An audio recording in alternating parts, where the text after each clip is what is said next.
नमस्कार, आप देख रहे हैं छतरपुर के लोगों की पहली पसंदीदा न्यूज चैनल खबर की तहकीकात। आइए अब खबरें देखें विस्तार से। कभी नक्सलियों का हुआ करता था बसेरा, वहां वित्त मंत्री ने उतारी जिला प्रशासन की पूरी फौज। आपको बता दें कि पलामू जिला के अति सुदूरवर्ती इलाका जहां कभी नक्सलियों का हुआ करता था बसेरा, आज वहां राज्य के वित्त मंत्री राधा कृष्ण किशोर ने जिला प्रशासन की पूरी फौज को उतारकर एक मिसाल कायम किया है। आपको बता दें कि पलामू जिला के पहाड़ों पर बसा चेतमा गांव, जहां से बटाने नदी का उद्गम हुआ है, वहां कुछ वर्ष पहले तक नक्सलियों का बोलबाला हुआ करता था। वहां कभी प्रशासन के अधिकारी या जनप्रतिनिधि जाने से डरते थे, पर राज्य के वित्त मंत्री, जो कि पूर्व में इस क्षेत्र के विधायक के रूप में अपने उत्कृष्ट कार्य के दौरान नक्सल प्रभावित क्षेत्रों में पुलिस पिकेट बैठाकर इस क्षेत्र में अमन शांति कायम करने के साथ गांव के लोगों के विकास के लिए हर वह सार्थक प्रयास किया, जिसके फलस्वरूप नक्सलियों की कमर टूट गई और लोग अमन शांति से गांव में रहने लगे। और वित्त मंत्री मंगलवार को मकर संक्रांति के अवसर पर राधा कृष्ण किशोर ने चेतमा में जनता से सीधा संवाद कार्यक्रम किया। वित्त मंत्री राधा कृष्ण किशोर के द्वारा पलामू जिला के कसवाखाड़ पंचायत के अधीन सुदूरवर्ती बूढ़ी बुक्का और चेतमा गांव के ग्रामीणों के साथ सार्थक चर्चा की और उनकी समस्याओं को प्राथमिकता देते हुए इसका तुरंत समाधान प्रदान किया, जिसमें एक एम्बुलेंस की अस्थायी व्यवस्था प्रमुख रही। कार्यक्रम के दौरान ग्रामीणों के बीच कंबल वितरण, किशोरी बालिकाओं को साइकिल वितरण, बच्चों को स्कूल ड्रेस, जूते और पतंगे वितरित की गई। वहीं गर्भवती महिलाओं को गोद भराई का आयोजन किया गया।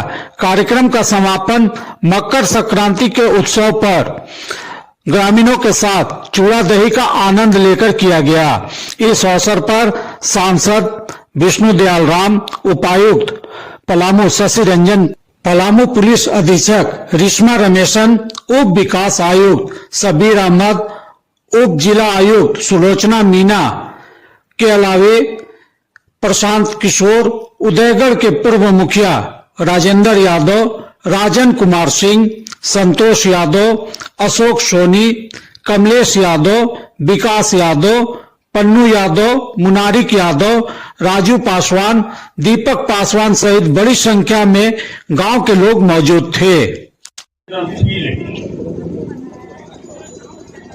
उन्होंने अभी अपने सभी मंत्रियों को ये कह रखा है, आप गांव में जाएं, सुदूरवर्ती क्षेत्रों में पहुंचे, वहां जीवन किस तरह से चल रहा है ये देखिए।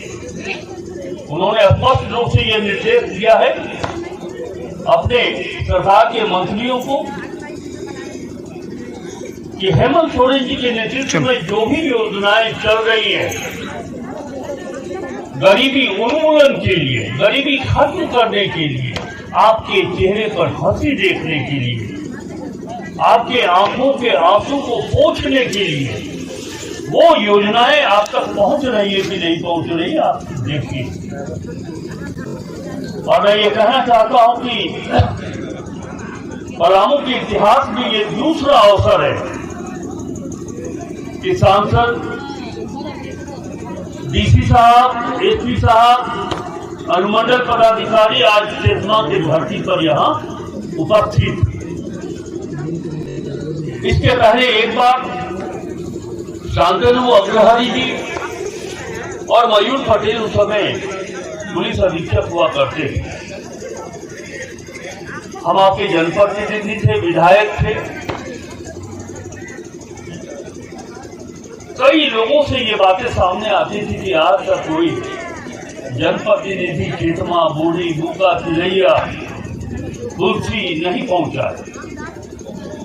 हमने कहा कि ऐसा कैसे हो सकता है, मैं चलूंगा।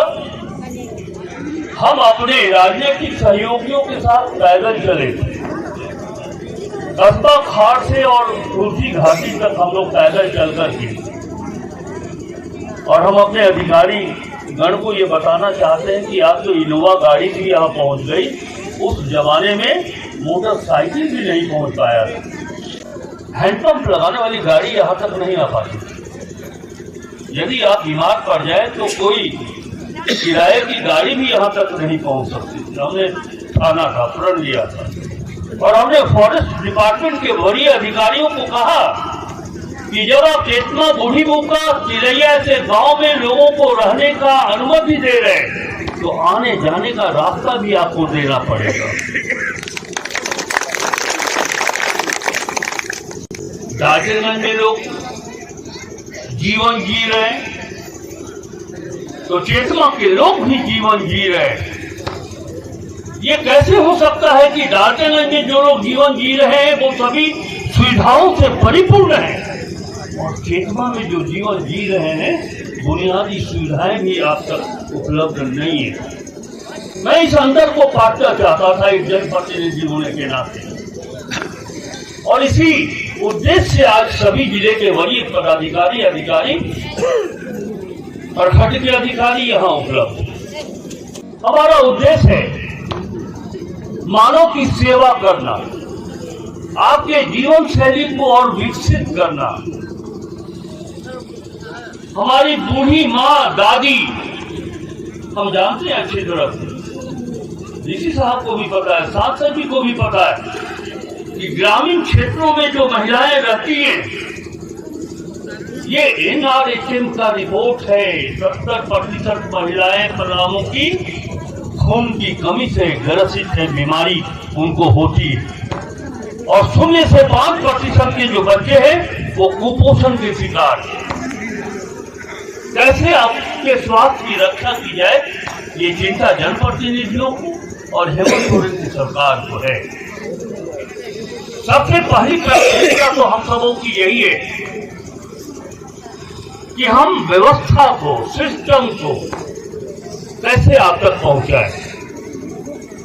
मैं आपसे जानना चाहता हूं, यहाँ आदिम जनजाति के लोग हैं, परैया जाति के लोग हैं, क्या आपको जो राशन मिलता है आपके घरों तक पहुंचता है या आपको पंचायत मुख्यालय जाना पड़ता है? कोई एक व्यक्ति जो समझदार हो, जानकार हो, बताइए। राशन पहुंचना क्यों नहीं पहुंचता है? एमओ कहाँ है? ये मेरा दुर्भाग्य है और यहाँ के एमओ का सौभाग्य है कि जब भी मैं कोई कार्यक्रम करता हूं तो एमओ साहब किसी न किसी काम से बाहर रहते। वो प्रखंड के सहकारिता पदाधिकारी भी हैं। क्या मजबूरी है कि उनको हम यहाँ का एमओ बना करके रखें? क्यों रहेगा वैसा पदाधिकारी जो साथ प्रखंडों के चार्ज में हो?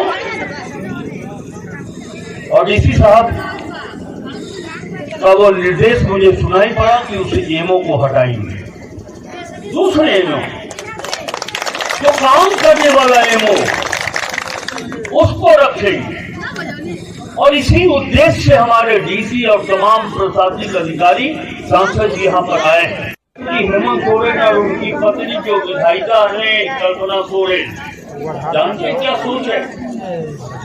हम इनके दादी के अचरा में 8 आना 10 आना पैसा रहा है, तो शाम के दादा आती है या दादी के अचरवा से पैसा खोल करके ले जा रहे।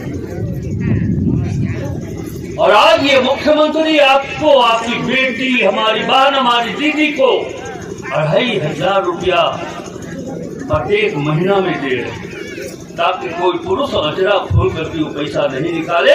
हमारी बहन और दीदी के खाता में पैसा हो, हमारे दीदी और बहन को जब जरूरत हो तो उस पैसा का उपयोग आप अपने बच्चों की पढ़ाई लिखाई, जूता, पैताबा से लेकर के ड्रेस खरीदने में आप कर सकते। एक जनप्रतिनिधि होने के नाते हम लोग दोनों की जिम्मेवारी, हम लोग चाहते हैं ईमानदारी से कि दल से ऊपर उठ करके पाटन, छतरपुर और पलामू, गढ़वा का विकास कैसे करे, ये दोनों के दर्द, मन में ये दर्द, और ये हम आपको इस मंच से वादा करते हैं, कोई कोर कसर नहीं छोड़ेंगे। एक इकबाल साहब की दो पंक्ति थी कि दस्ता कदों ने, दस्ता कद का मतलब लंबा हाथ वाला, दस्ता कदों ने तोड़ लिए सारे मीठे फल, और यहाँ के गांव की जनता साखे खारदार झुकाने में रह गई। नीचे वाले सब, अब नीचे वाले से मेरा समझ लीजिए संकेत, जो भी सुविधाएं यहाँ के लिए आती हैं वो नीचे वाले तोड़ लेते हैं, और ये तो सिर्फ साथ झुकाने में रह जाते हैं यहाँ के लोग। मैं व्यवस्था से कहना चाहूंगा कि ये नहीं होना चाहिए। मुझको मालूम है कि बुका में जो बन रहा था आंगनबाड़ी केंद्र, उसकी स्थिति जाकर देख ले, कोई आंगनबाड़ी केंद्र बने ही नहीं, यूं ही खड़ा पड़ा हुआ रह गया। और यहाँ जो गरीब क्षेत्र है, सुदूरवर्ती क्षेत्र है, 12 शिक्षक लोग कुछ है और रहते हैं नीचे, पोस्टिंग कराते हैं यहाँ नहीं रहते हैं। आप लोग गरीब डर से बोल नहीं सकते हैं, और वो दूसरे रोजगार में समय देते हैं। ये सच्चाई है कि नहीं है? हमारे डीसी साहब भी बहुत गंभीर है इस मामले में। मुझे पूरा उम्मीद है कि जब जाते ही वो इस बात को देखेंगे कि कौन यहाँ जो शिक्षक कार्यरत है, जो इसी पंचायत का रहने वाला है, उसको यहाँ से हटाएंगे और ऐसे शिक्षक को रखेंगे जो चेतमा में रह करके विद्यालय में पढ़ाई कर सके। तो सांसद जी ने कहा इस क्षेत्र का विकास जानते हैं 2 कारणों से नहीं होता था। एक तो आवागमन की सुविधा नहीं थी, और दूसरा ये एमसीसी वाले लोग। मैं तो आज इतना प्रसन्नचित्त हूं और पलामू पुलिस को बधाई देना चाहता हूं कि आज से 5 साल पहले इतनी संख्या में यहाँ बैठ करके हम लोग भय मुक्त होकर के कार्यक्रम नहीं कर सकते थे, लोकतांत्रिक व्यवस्था को यहाँ स्थापित नहीं कर सकते थे। लेकिन आज जन और पुलिस के सहयोग से इस तरह की बातें आ गई हैं कि हम यहाँ लोकतांत्रिक पद्धति से हम अपनी बातों को रख सकते हैं, आपकी बातों को सुन सकते हैं।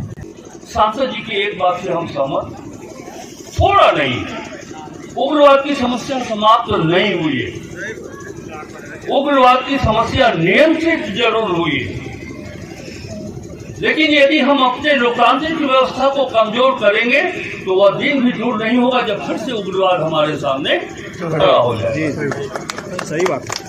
और इसके लिए सबसे बड़ी जिम्मेवारी है जो हमारे प्रशासनिक अधिकारी हैं, जो जनप्रतिनिधि हैं।